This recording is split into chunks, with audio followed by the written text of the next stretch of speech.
Hi, I'm Robin. Thanks so much for joining us. We're back in our showroom and we're here today to talk with you about achieving some color looks with natural pre-finished wood flooring.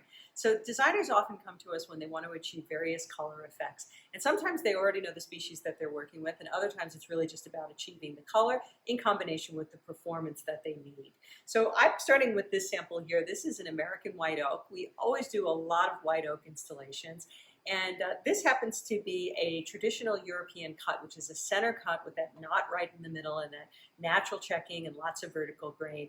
And one of the things that you'll want to remember about American white oak is that it does have a tendency to skew in color. So this is about a mid-range tone, which is going to accept stain pretty well, pretty true. Whereas you also can see in this rift and quartered sample a sort of a pinky tone and then even a very sort of yellow tone. So when you're specifying color, you want to sort of think about the material that's sort of happening as your base material and then work from there.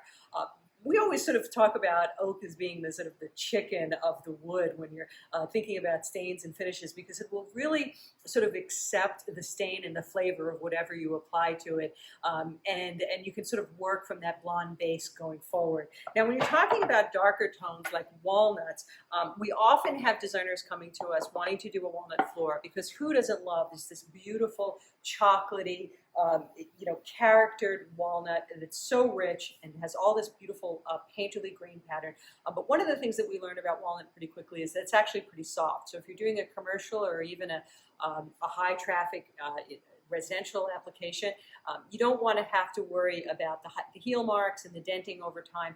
So the way that we achieve these walnut looks, which is actually pretty clever, is by doing that walnut stain but over a hickory in this case, which has a very similar grain pattern, or again in the oaks. Now the thing about oak is that it does have that very distinctive oaky grain pattern. It's raised. You see a lot of that variation when the grain gets raised and into the textured part of the grain. And in fact, it's why cerusing became really popular the last few years, where we're brushing the material and applying pigments and gray tones and washes to it to really accentuate.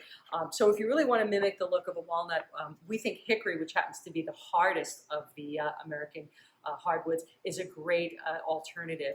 But all of these will really work beautifully. And the thing to remember is to start with a ground that's going to give you some room to be able to deepen the color. If you start with something that's already really dark, then you're really getting into bleaching and fading of the material, as you can see here in this walnut sample. So those are just some tips on how to specify color. And again, my name is Robin, and if you'd like to subscribe to our YouTube channel or hit us up on Instagram, LinkedIn, we'd love to talk with you about your next project. And thank you so much for listening.